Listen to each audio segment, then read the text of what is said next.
Hello everyone, welcome back to my channel. Healthy wheat pizza detailed video. Already shortsல பார்த்திருப்பீங்க. இப்போ டீடைலா பார்க்கலாமா?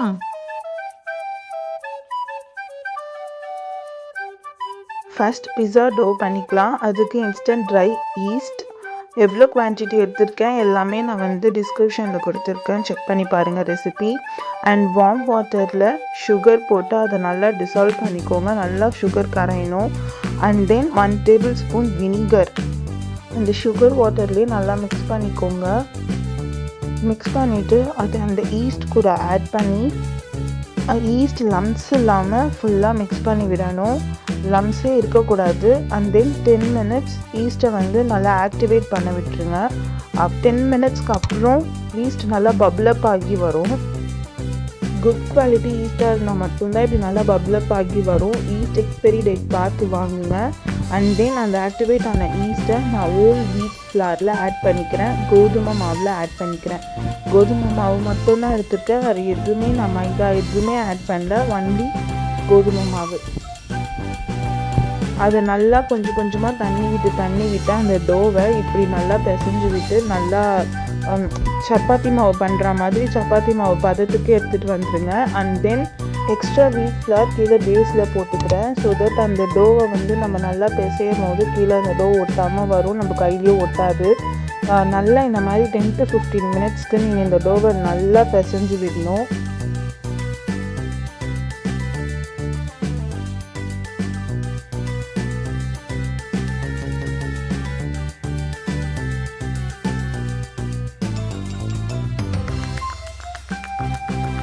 And then 10 minutes அந்த டோவை நல்லா பிசைஞ்சதுக்கப்புறம் 2 table spoon oil அந்த டோவில் add பண்ணிக்கிறேன். இப்படி ஆட் பண்ணிவிட்டு ரிட்டன் அதை நல்லா பிசைஞ்சு விடுங்க.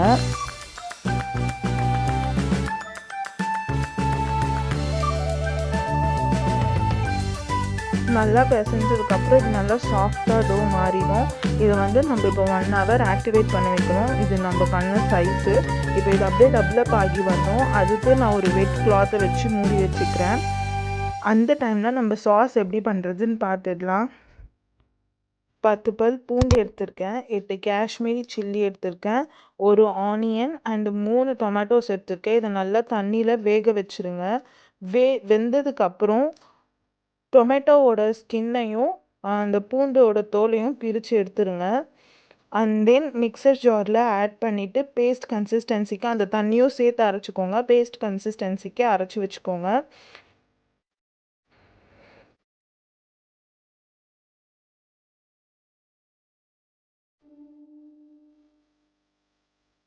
இப்போ பேனில் 2 டேபிள் ஸ்பூன் ஆயில் விட்டுட்டு நம்ம அரைச்ச அந்த பேஸ்ட்டை கொஞ்சம் கொஞ்சமாக ஆட் பண்ணிக்கணும். இல்லைனா இப்படி ரொம்ப தெளிக்கும், மொத்தமாக ஆட் பண்ணாதீங்க, கொஞ்சம் கொஞ்சமாக ஆட் பண்ணி கலந்து விட்டுட்டே இருங்க. And then 1 tablespoon salt add பண்ணிக்கோங்க.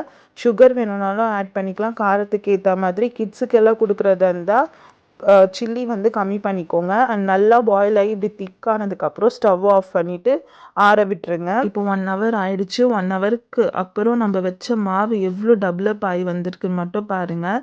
நல்லா டபுளாக வந்திருக்கு சைஸில், அண்ட் நல்லா ஆக்டிவேட் ஆகிருக்கு. அண்ட் மறுபடியும் இதை 2 மினிட்ஸ் நல்லா பிசைஞ்சு விட்டுட்டு உங்களுக்கு எவ்வளோ குவான்டிட்டி வேணுமோ பீஸா பேஸ்க்கு நீங்கள் அதை எடுத்துக்கோங்க. இப்போது பிஸா ட்ரேயில் அந்த மாவை நல்லா ஸ்ப்ரெட் பண்ணி விட்டுக்கிறேன். அது ஃபுல்லாக நல்லா ஈவனாக ஸ்ப்ரெட் பண்ணணும். அண்ட் எக்ஸஸாக இருக்க அந்த மாவு நீங்கள் 1 வீக் கூட ஃப்ரிட்ஜில் வச்சு யூஸ் பண்ணலாம். ஒரு ஏர் டைட் டப்பாவில் போட்டு மூடி வச்சுருங்க.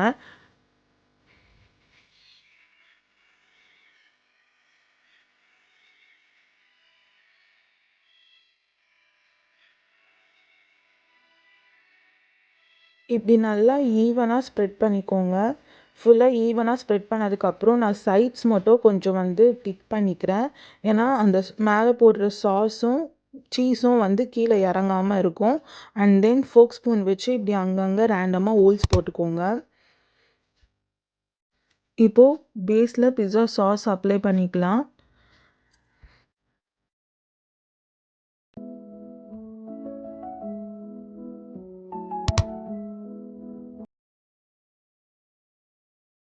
டாப்பிங்ஸ்க்கு ஒரு onion, sweet corn and capsicum சாப் பண்ணி வச்சுருக்கேன். அண்ட் தென் மொசரல்லா சீஸை நல்லா கிரேட் பண்ணி எடுத்துக்கிட்டேன். பிஸ்ஸா சாஸ் மேலே ஒரு லேயர் சீஸ் போட்டுக்கோங்க.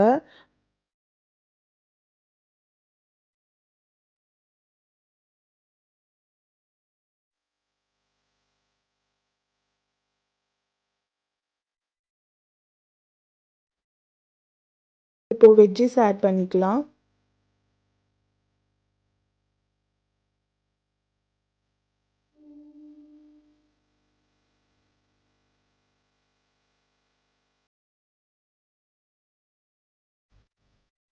இப்போ பன்னீர் ஆட் பண்ணிக்கிறேன். பன்னீர் நான் ஆல்ரெடி பிஸ்ஸா சாஸில் 10 மினிட்ஸ் மேரினேட் பண்ணி வச்சுருந்தேன். இது ஃபுல் அண்ட் ஃபுல் உங்கள் சாய்ஸ் தான். நீங்கள் ஆட் பண்ணிக்கலாம், பண்ணாமலேயும் இருக்கலாம். அண்ட் உங்களுக்கு என்ன தோணுதோ ஆட் பண்ணிக்கோங்க. மஷ்ரூம் ஆர் சிக்கன் இந்த மாதிரி என்ன வேணாலும் ஆட் பண்ணிக்கலாம். அண்ட் தென் மேலே இன்னொரு லேயர் சீஸ் ஆட் பண்ணிக்கிறேன். ஃபைனல் அவுட்புட் இப்படி தான் இருந்துச்சு. இப்போது ப்ரீ ஹீட் பண்ண அவனில் 30 to 35 மினிட்ஸ் நான் பேக் பண்ணி எடுத்துக்கிறேன்.